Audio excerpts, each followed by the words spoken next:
Okay, good afternoon, everybody. Welcome to Fieldstone4U. So happy that you could join us today. We have a great presentation ahead of us. Just a little background. I'm Robin Sinclair, Executive Director. Robin Stropko's on the call. She's my sidekick. We work together to make sure that we get great programming out to you to help your organizations to thrive. We are excited to have this presentation today. It is recorded. We will put this on our YouTube channel.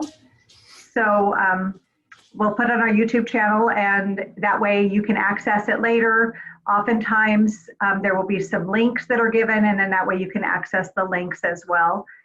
You would feel free to share those with anybody that you'd like to share it with also. I do ask that you mute your audio so that we don't hear any background noise. I also would like to know your organization. So if you could right click or click on your three dots up on your screen and just rename yourself so that you can tell us who you're with. That way when Anne is presenting, she knows who she's talking to. She's going to give you a chance to introduce yourselves and tell us about your organization, but it's nice to just see it right there. This will be interactive, so you'll be able to ask questions through the chat. So it just gives everybody a chance to kind of get to know one another. I'd also like to thank Janet Buck. I don't think Marin is on the call, but Janet is with First Republic, and they are our financial sponsor. They allow us to present this great content to all of you, again, strengthening the Orange County nonprofit community. So Janet, thank you once again for your support. I love seeing your smiling face. And I just know that Janet's always available to any one of us. In fact, Janet's going to be hosting another webinar for us coming up to answer questions about the PPP loan forgiveness. So we're looking forward to that. I'd like to introduce Anne Gray. Anne is our speaker today. Anne is a good friend to Fieldstone. She has presented many times for us, and every time she does, I want more and more of her, as does the network. They oftentimes will say, we want more information. I was actually talking to Brenda Rodriguez, who is on the call today. We were on the phone today chatting, and she referenced something that she learned when Anne shared with us about forward development. So, Anne, we are so grateful for your expertise and sharing what you know with all of us. Anne is the Executive Director with Alzheimer's Association. She has been through our learning group, and she is a repeat participant in our leadership reading group. So we get together once a month and read a book about anything, fiction, nonfiction, and trade books, and all how it applies to us as leaders. And Anne's a wonderful contributor to that. So I just like to consider her a friend. So Anne, thank you so much for being here and helping us all navigate, and it's all yours.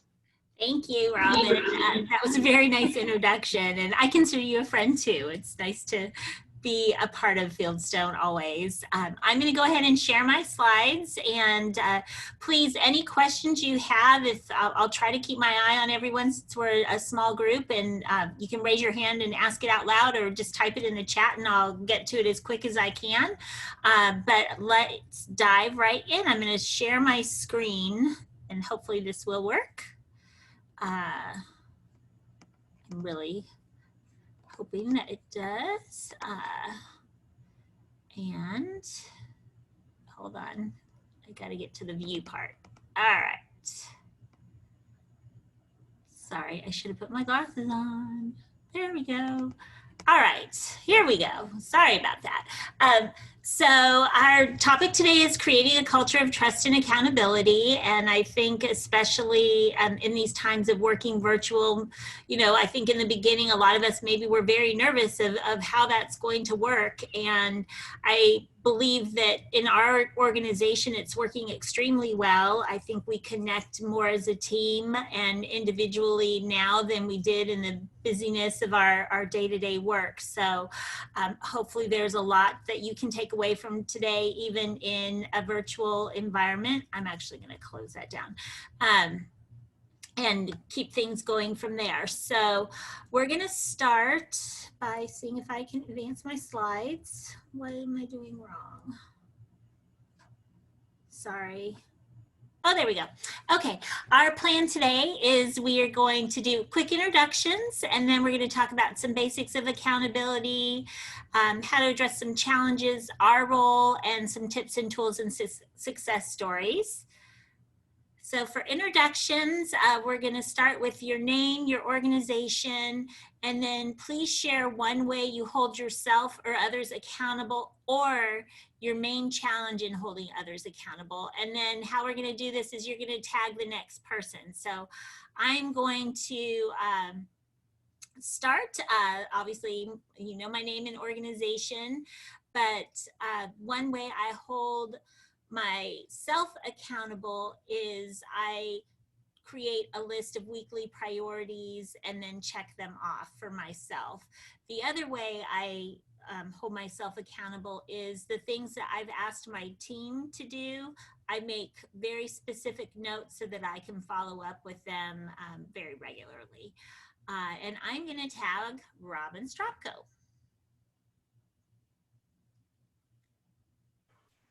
Hi, this is Robin Stropko with Fieldstone Leadership Network.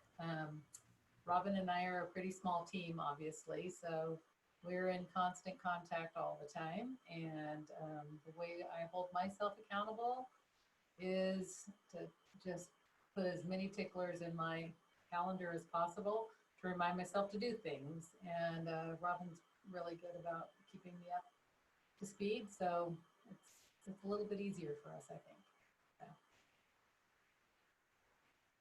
And oh, Kevin, you're next. Thanks, Robin. My name is Kevin Mowong. I am the executive director of a faith-based nonprofit called Solidarity. One way that, well, I probably don't hold myself accountable very well right now with the newborn. I'm just surviving. So I think I over communicate with my staff on what I've been doing and try to expect the same from them. So we are just we're way more communication as far as the little stuff that we're doing than we had been in the past. But I don't think I'm doing a great job, so this is why I am here for this workshop. Next person on mine was Wendy. Thanks, Kevin. I'm Wendy Weeks, and I am a development professional. I used to be the executive director at Youth Employment Service, and I'm transitioning right now and taking on more consulting type roles at the moment. There's a baby. And then for the holding others accountable, I typically will set reminders and like almost like the task section that is on Outlook used to be really good for me, and I still use that, but also just regular reminders have come up on my phone, and that's probably the best way. And for me personally, I am that person just like Robin, where it's more about setting my own reminders, and even just when I'm planning out my week, making sure that I've planned out everything so that I know, so I don't miss anything, because I have missed a couple of things, and when I do, that's not very professional in my point of view. So with that being said, I'm going to go ahead and turn it over to Janet Buck.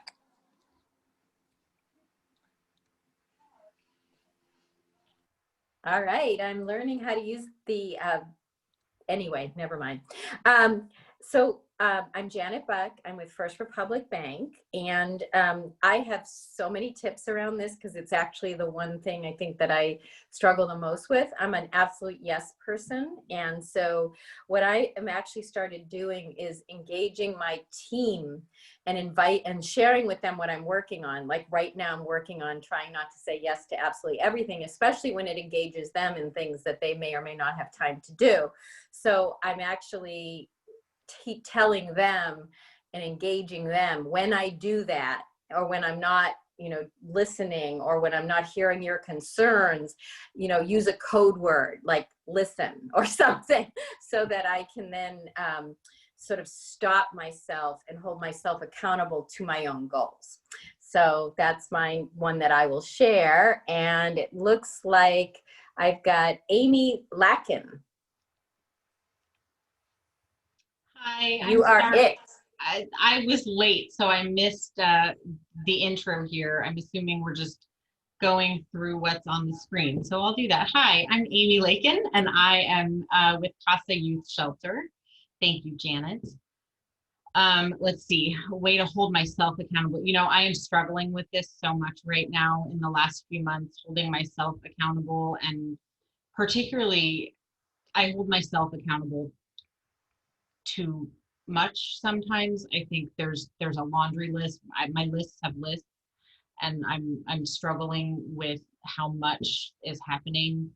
But my biggest challenge right now is finding a balance with my team in holding them accountable for the work that needs to happen, but also giving grace for all of the struggles that everybody's having. A lot of my team have kids in school, and they're struggling with, you know, hybrid learning or at home learning, or, you know, having kids at home. And so how do I be flexible with their schedules and allow them to come in when they can, work from home when they can, work fewer hours, have less demanding timelines because they have to take care of their children, but also we have work that needs to get done, and, you know, kids that need to be served. So that's my biggest struggle, and honestly I haven't found a good solution. I meet weekly with senior management on my staff, and we've started sort of keeping a running to-do list and prioritizing every week, and that's been sort of helpful to say, like, all right, let's move this down the line and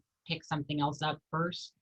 But it's definitely been a struggle, so I'm anxious to hear what everybody else has to say. Okay, who's next?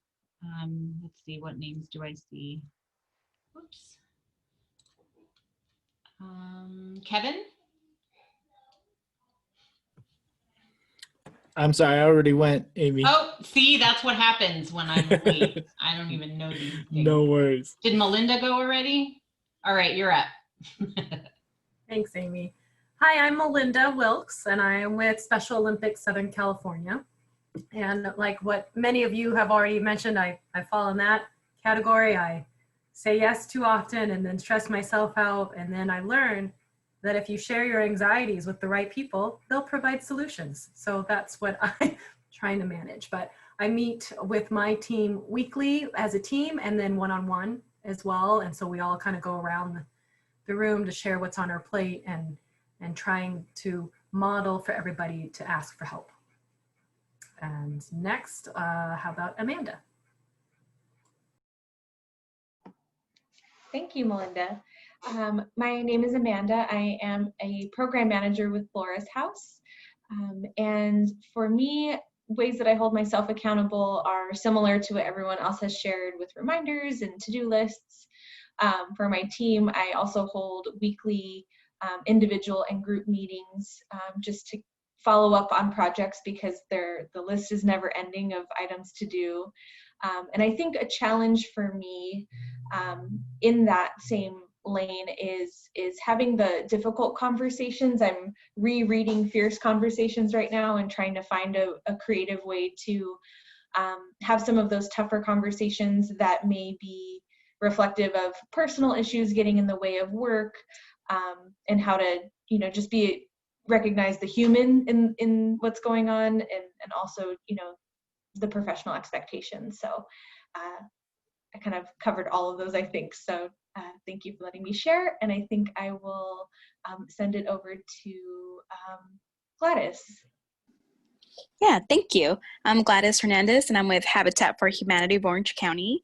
And my current challenge is holding upper management accountable for the obvious power dynamic issues there. And I will tag Natalie.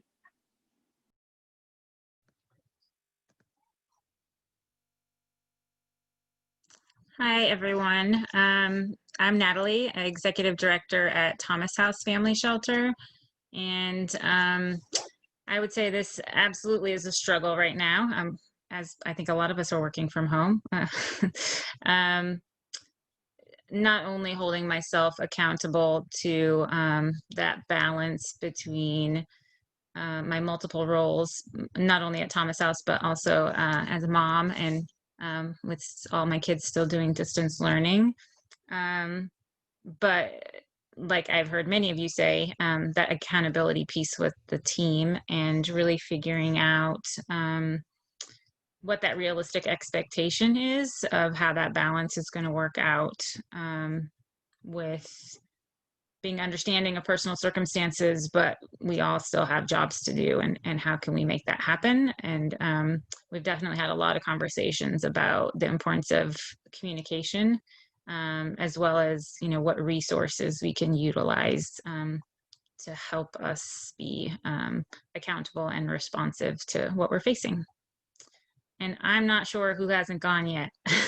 So, Holly, did you go yet? No, I haven't gone yet. I'm Holly Hagler with Meals on Wheels, Orange County. And yeah, I would echo what everybody has said, quite frankly. Some of my accountability structures just fell by the wayside with COVID. We set formal goals for everyone, and I find that's very useful. That's more of a, you know, what we're trying to accomplish throughout the year. So normally I would have a monthly kind of goal check-in meeting with my key department heads, and you know, we still focus on our goals, but everything just sort of flew out the window when COVID hit, and we were creating our goals in real time, right?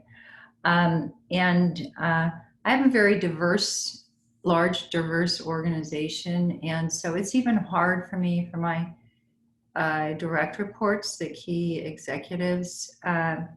They work in distinct program areas or distinct areas, and there's not a lot of overlap among some of them.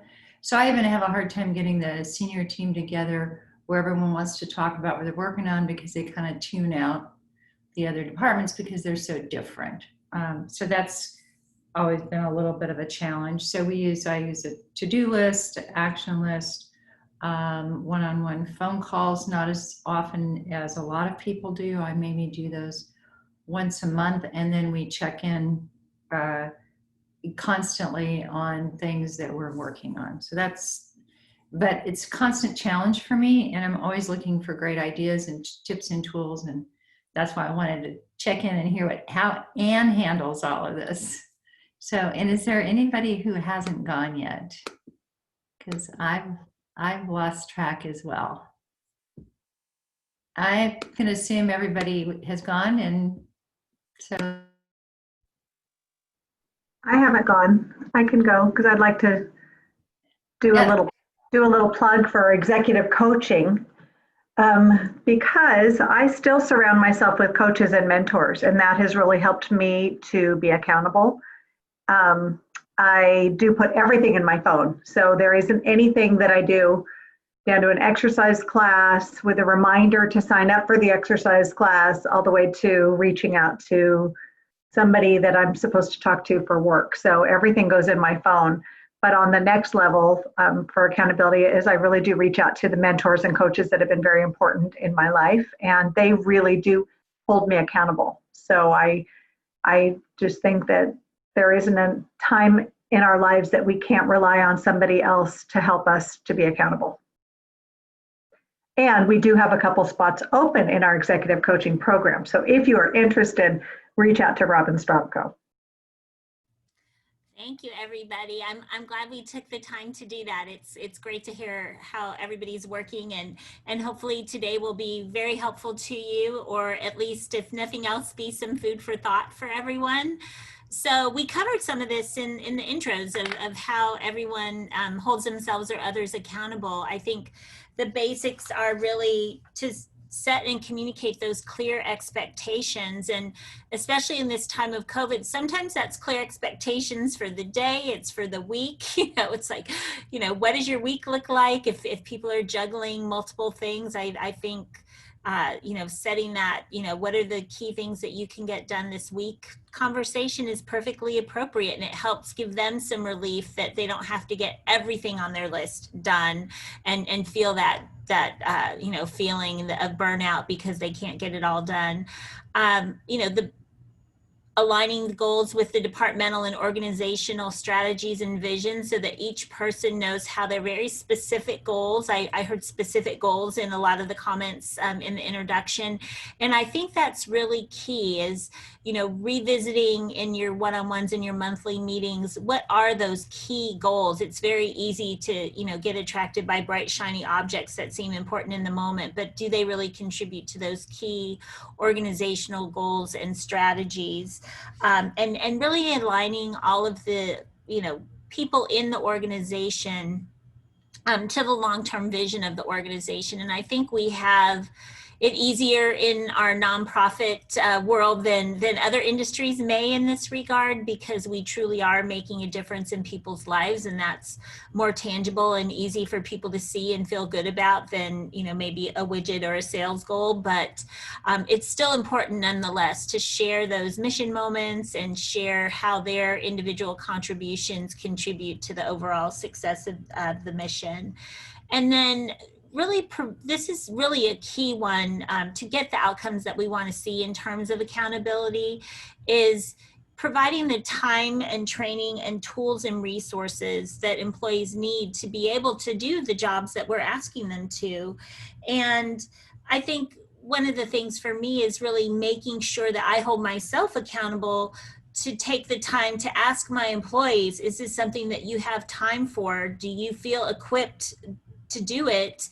And do you have everything you need in order to accomplish this goal? Because sometimes they might be afraid to speak up. They don't want to be seen as not being prepared or not being knowledgeable to carry something out. So I believe it's our responsibility as leaders to hold ourselves accountable to giving our employees room to ask these questions, or by asking our employees these questions and listening to what they have to say, so that we can be sure that they're prepared, because accountability sometimes is lost just when people aren't sure how to go about something or don't feel supported in how to go about something.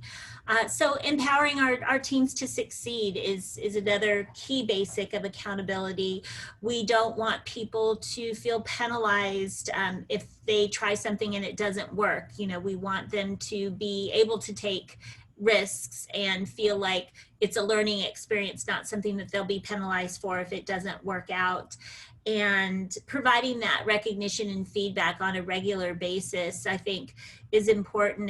And to Holly's point earlier about bringing, diverse leaders together who are very focused in their particular area, I have a tiny team compared to your big team, but I try to bring our whole team together to provide the things that they're feeling good about in terms of their accomplishments, so people can lift up and celebrate each other, because that really contributes to the vision execution overall.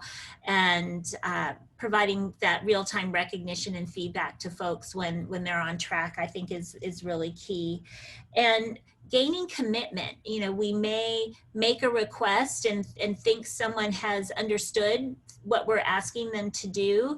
But I think in my case, a lot of the times I assume they know what I was asking for, but they really didn't. Either I wasn't clear, or they weren't listening, or they had a different idea of what I meant than what I actually meant. So, gaining that commitment, asking for it specifically of, are you able to execute XYZ by ABC date, and getting their commitment for that. And then following up on how's the progress going toward that in your check-ins, however often those might be, and building those goals together, I think, are key. Are there any questions in the chat? Because I can't see it right now. It's too many things. No? Okay, we'll go on. So challenges, I think that according to a survey from the American Management Association, 20% of business leaders believe that 30 to 50% of their employees are not held accountable for their performance. And some of the comments in that survey were a lack of work ethic, or phoning it in, or, just checking in for a paycheck and doing the bare minimum. And I think that our challenges are a little bit different now. I think people are really looking at, I mean, some people may experience this with their employees, but I think employees are really doing more in this virtual environment and probably working longer and harder than they ever had in an office environment because there are just different challenges and different pressures on people. But I think that in this challenging area, it really is more about what we do as leaders to inspire our people to want to exceed and achieve their goals. And they're always going to have, you know, maybe 2 to 5% of your workforce. That's just, they don't possess that work ethic, and it was a bad hire, and you're going to have those issues. But with the majority of your employees, I think that that they will want to rise above the bare minimum and do what they can if there's a real solid relationship built on trust and giving people the confidence they need to succeed. So we're going to talk a little bit about that. Really, the tips and tools, as I said, it starts with leadership, and it's our job as leaders to really teach and sustain the habits that create accountability. So whether you're a highly metric-driven organization and you have lots of reports and lots of reporting in of progress and things that need to happen, consistently expecting those reports to be completed on time, that they're accurate, that you have discussions about, you know, any hurdles that may occur. Those things are tiny in the sense that, you know, if they miss a week, maybe it's no big deal, but in the sense that they miss a week, it kind of is a big deal, because then you're showing that it's really not as important to you that they give you that information or that they're following up on those things. So part of our job with leadership is to say, you know, okay, I understand that you're going to be on PTO this Friday. I'd really like to have your weekly report Thursday so that we can, you know, have a strong start next week. And keeping those things consistent that create that information sharing, however you do it, whether you require a report, whether it's a one-on-one with your employees, whether it's going through a goal review, that you keep those meetings consistent and you keep checking in on the goals that you've set together. Really deepening the relationships with each of your employees to understand, you know, where their challenges might lie, especially, you know, in this time of COVID, I think is especially important. And so one of the solutions really isn't to, you know, get tougher and dole out discipline if something's not working right. It's really about teaching them and sustaining them and getting them into habits that create this accountability that's so important. And so I think it's important to think about what you're able to do or what you're currently doing in a virtual environment to stay connected. And you know, when you have a large team, it's a lot more challenging.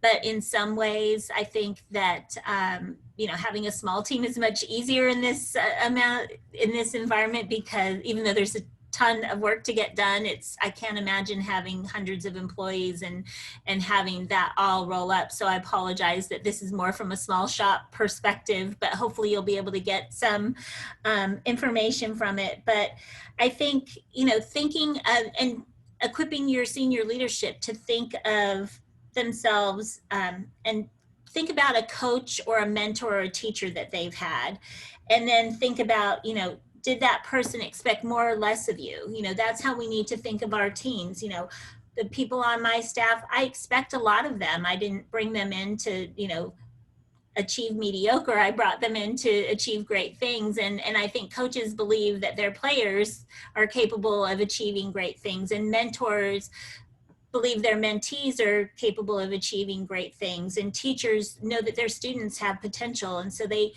know that they're capable of achieving great things. And what all of those people do is give the people that they're helping the tools they need, and they communicate with them to help them get to where they need to be. And I think, you know, acquiring the knowledge and skills and resources to succeed, equipping our teams with that is key.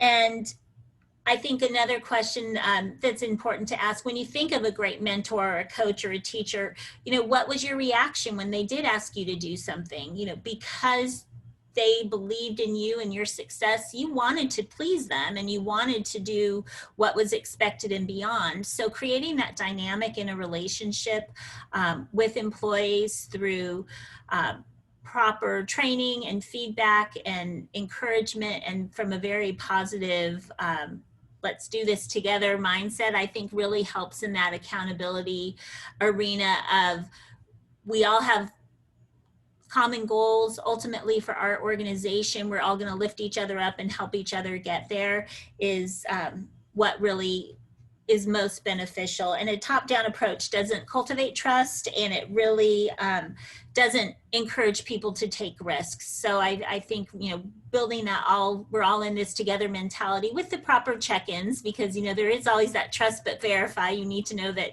benchmarks are being met, but being consistent in those tools and those reporting, I think, is one of the most helpful tips and tools. Are there any questions in the chat now? Nope. All right, we'll keep going. And we don't have a ton of time, so I want to leave time for questions at the end. But the success stories, you know, mindset matters. We have, as leaders, a lot going on at all times. This little graphic here I thought was perfect, because these are things we think about as leaders all the time. So it's important for us to really make the time to focus relentlessly on the relationships that we're creating in our teams and the environment, you know, that we are creating in our culture. Everybody wants to do a good job. Discipline should be taught and sustained rather than a mandate. I think that is really key. It's just making that part of your organizational structure. And remember, you know, people are really going to go above and beyond for someone that they admire. So as leaders, we really need to walk the talk and show that consistency and that discipline and that responsibility. And again, encouraging that calculated risk taking. I think that is something that is more important now than ever, because we're in a whole new environment, and what worked in the past may not work in the future, and what didn't work in the past may work beautifully in the future. So being open to, let's try that again, or you know, let's think about other ways that we can accomplish our goals and add more to our possibility of success, and coming up with those solutions in an environment where people feel safe, I think is very important for accountability. So creating the organizational culture of accountability really is, again, you know, back to the basic of defining what people are accountable for. You know, let them know, you know, these are the things that we expect to be successful, and you're a huge part of making that happen. The measurable individual goals, you know, that are very specific, I can't stress that enough, because at the end of the day, those are the things that we need to accomplish no matter what our day looks like, and making sure that those are kept in a reasonable but, you know, stretch format during these times, I think is important. Some days, you know, staff are only going to be able to do the bare minimum, and they need to, you know, have the grace to say, hey, today I could only get this done, so I'm going to update you that tomorrow I'll get A, B, and C done, because I made arrangements to make sure that I could make that happen. I think that everybody's personal success is something that should be shared. I think I touched on that already, and the learning and growing. And the coaching conversations do need to occur. If something is not being met as appropriate, and you are doing all of these other things, that it is important to have a conversation with your staff about what is going on. You know, it might be department wide, it might be something with an individual, but, you know, what is the thing that is keeping the progress from moving forward? And sometimes you can find a creative solution around that, and other times, you know, they might be in that, you know, 2 to 5% that just wasn't the right hire for your organization, and you need to put them on a performance improvement plan and really hold them accountable in a different way. And I can't stress enough that a performance improvement plan is not oh, they're writing me up to get me fired. It's truly a performance improvement plan or a coaching plan, whatever you want to call it. Or, these are some things I see that we can shore up to help you be very successful. And I've had employees that have had to be in that situation, and they became aware of what they needed to work on and came through it beautifully, and have gone on to be very successful. And other times, it's just not the right opportunity for them, and you move them out. But I would say half the time it works out in our favor that we get the performance that we need for that. We do have a question. Yeah. And Janet Buck wants to know, how often do you recommend coaching conversations? Whenever the need arises, if it's, I would definitely check in quarterly. In an organization I used to work for, we called them stay conversations, as far as, what are you enjoying about your job? What are you finding challenging? What would you like to, be working on that you currently don't have time for? Those things that keep them energized and engaged. But as far as a coaching conversation, I think, noticing if, you set a benchmark and it's lagging, just saying, hey, what are some of the challenges you might be having here, and how can I be supportive, and getting them to open up as to what their challenges might be, so that we as leaders can provide the things that we're able to, or get them additional resources, or sometimes we even just have to readjust the goal. So whenever there's, a little flag that goes up that says, this might not be going smoothly, that's a great time for a coaching conversation. And also when things are going extremely well, like if they hit something out of the park, I really love how you did that. What made that work so well? And file those things away of what made that work well. And then, when they're struggling, maybe with something down the road, you can pick up and say, hey, remember when this happened and it worked beautifully? Have you tried that? And see what they, and then they'll remember that they have the ability to be successful, that it's not, just, something that's going to be quite a chore, that they have the ability to move something further. So hopefully that helps answer that. Any other questions? I just have a question about, and I don't know even how to frame this, but just the struggle between the board and your staff. So, you've got, holding your staff accountable, holding yourself accountable, and then you've got this board that you've got to deal with. How do you manage all of that? So other people might want to chime in on how they handle it as well. So I'll give that option after I share how I do it. And one of the ways that we do it is, I don't want to say it's mean, but it helps people to think about, what they do in the time between board meetings. But we start each board meeting with a mission moment, like probably most of us do.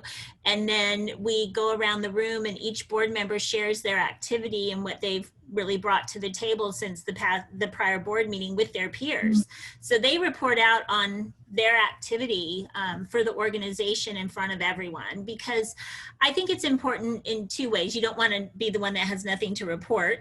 So you think about, and I help them along, in the time between board meetings on the things that I think that they can be helpful with, so they are set up for success.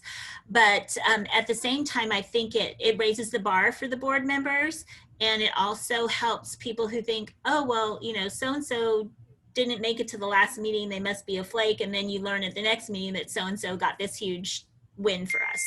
So it helps balance that, well, I'm doing more than they're doing scenario, which can, creep in sometimes with boards. But I find that tip to be super helpful. I also put action items in the minutes of things we've asked the board to follow up and do, so they can just look right in the minutes at the action items. If they don't read the minutes at all, the last column is the action item on that subject, and that seems to be a good tip.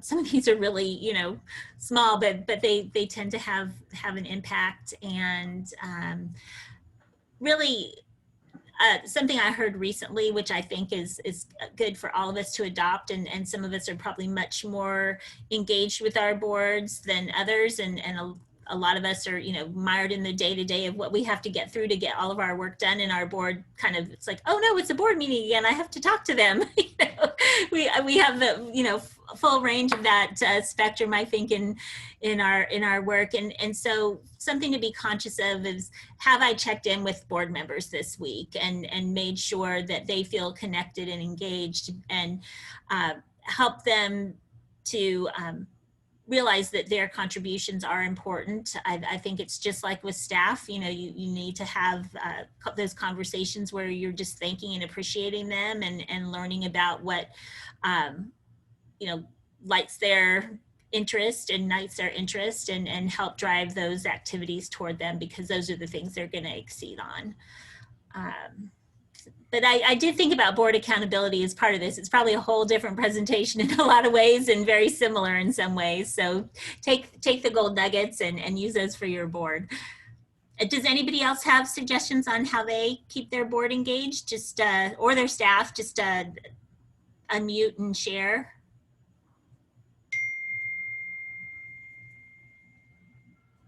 Nope. Okay, we will move on.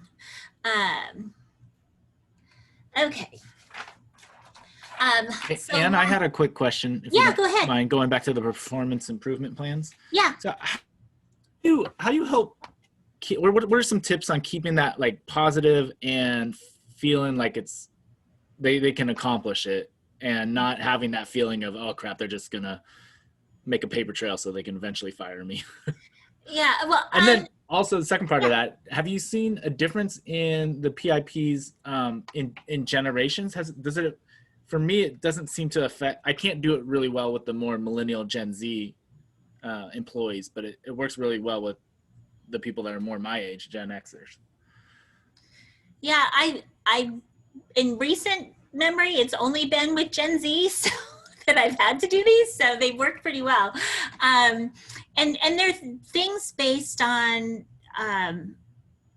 their personal responsibility and their attention to detail in some cases, that are things that maybe it's, you know, they're very new in their career, and there are things that you've stressed the importance of, but not, they just haven't caught on. And so the performance improvement plan really gives those concrete steps that they absolutely must take. And I think that enforced discipline, kind of going back to the discipline, if you can't teach the discipline, the PIP kind of enforces the discipline, and the light bulb goes on, and they get it from there on. Other times it doesn't, and you know, you do have the paper trail to exit them out, unfortunately. But I feel like sometimes it's just an eye-opener for them that they didn't see. When you do the performance improvement plan, and the way that we structure them at Alzheimer's Association is it's really a coaching document to say, we know that you have potential within our organization. These are some areas that we need to shore up to make sure you have a successful future here.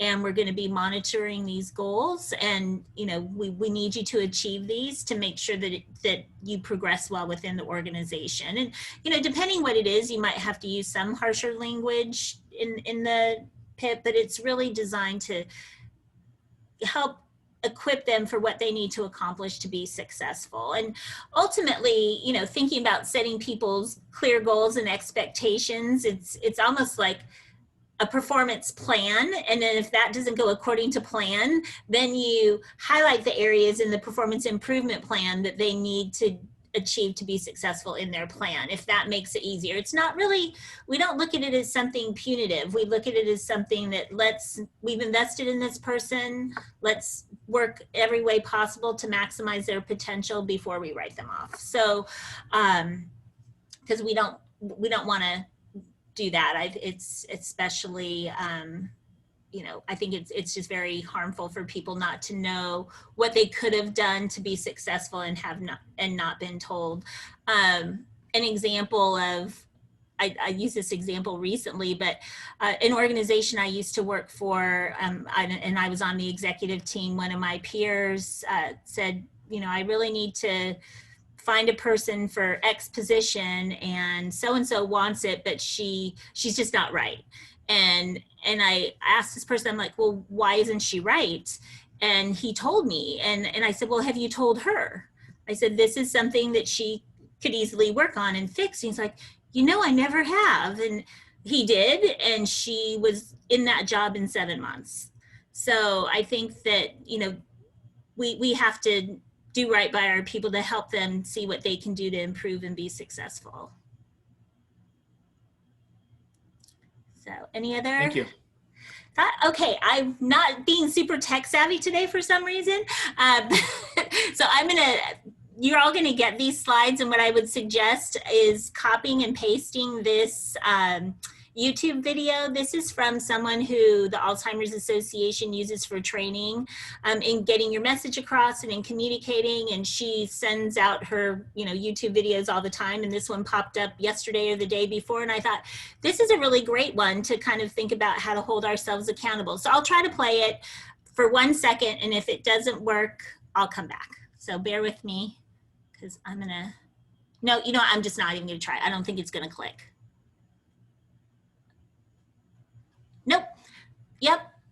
Okay, it worked. I didn't think it was going to work. Okay, let's. Struggled with staying committed to a goal. Have you ever been really motivated to accomplish more personally or professionally, and then after several days, weeks, your drive dies? Holding ourselves accountable is no joke. It's tough. And we can't see it. I think we can just hear it. Okay. Stayed committed, consistent. And when I haven't searched for the right accountability partner, we're really jazzed about partnering with the Social Research Lab at the University Northern. Okay, you all watch that later. Sorry about that. So you know what, Anne? Yeah. Maybe put the link, if you could just copy and paste it and put it in the chat, and then everybody can grab it and then watch it when we're finished. Perfect. I will try and do. Oh shoot! Sorry.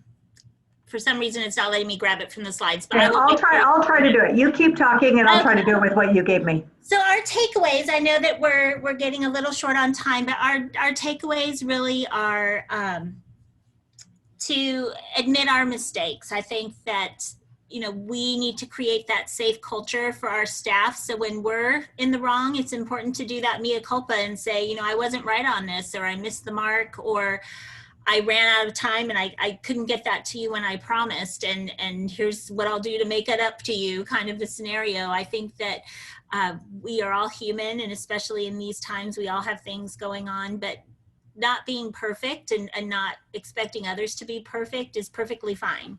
And I think that helps people feel like they have the safe space to do what they need to do. And then setting the clear standards before the work starts. I know someone made the comment of, we're making our goals in real time, and that's what we're doing right now at the Alzheimer's Association as far as our team is concerned. And it's unsettling, we're all working hard, but are we working on the right things? And so, I'm making the commitment to our staff to really have 5 key goals that we're working toward for the year, and making sure that the things that we do are getting us closer to those marks. And the metrics and benchmarks will come when they come, but we're going to set our own internally. So if things are still a little vague in your organization, I just encourage you to look at your strategic plan and look at those key pillars. And if something is completely done a 180 and that's not part of your plan anymore, bless and release it so your staff doesn't worry about it. If another part of your strategic plan has become more important than ever before, align additional goals to that so people know that's a stronger area of focus. And then really confirming that everyone understands what results must be achieved. I believe that, people want to know what they're working toward, and whether that's ultimately, having accurate forecasts in finance so that the organization can run smoothly, or if it's, reaching more constituents and serving more people so that, fewer people are going hungry, or there's less domestic violence, or children who are in homeschool environments have the technology and resources that they need. Those are all urgent needs. And so really understanding what needs to be achieved and giving people that sense of urgency is really important. one challenge I find is sometimes when the deadline is too far off, people tend to procrastinate, and that's not helpful in these times. Things are moving at such a quick pace that, you know, getting those requests understood of when the expectation is that it's completed, you know, with reasonable wiggle room if agreed upon time is not feasible for someone, give them the space to say, that's really not feasible because, you know, my kids are in school for 4 hours a day and I can't work until 8 at night, you know, can I have extra time? You know, having those conversations right now, I think is really important for everyone, and giving your leadership team the ability to create those safe scenarios for your staffs is important, because nobody wants to perform poorly. There's just a lot of pressure on everyone right now. And so giving people the grace to fit the work in where it fits in their life. One of the things we talk about at Alzheimer's Association is everyone's living at work right now.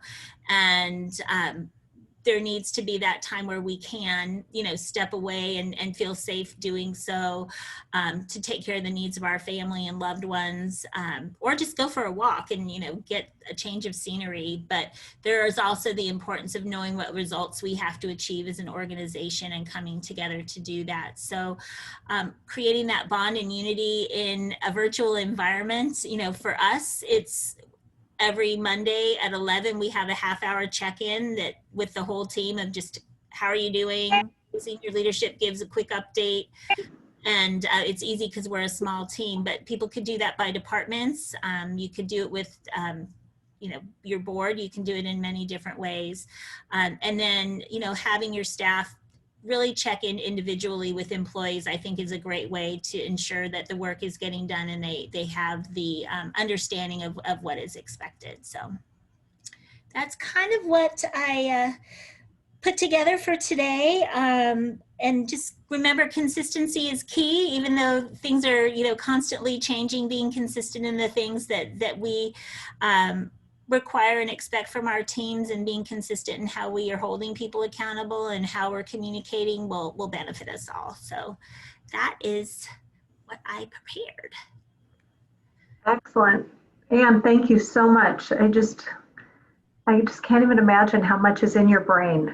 Every time you share with us, it's a whole new area that, like I said, I always think of like 3 more things after this that I want to hear more from. So thank you. This was fabulous. I hope it was helpful, and my email's on the first slide. If there's anything you want to see as far as like a sample coaching document or something like that, I'm happy to share it.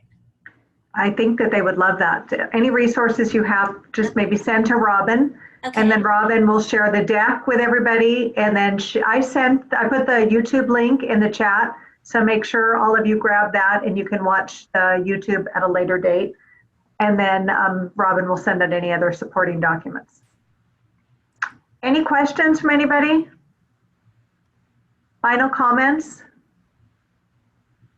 Again, thank you to Anne for giving up her time, and we're so appreciative. Thank you to Janet Buck at First Republic for always being there for us and for helping us to be able to strengthen the whole community. As I said earlier, we just have a couple spots left. I think our coaching group is pretty full now. So if you have 1 or 2 people, we might be able to squeeze them in. And if you have any CEO, executive directors, we have a couple spots left in that. So make sure you have them get in touch with either Robin or myself.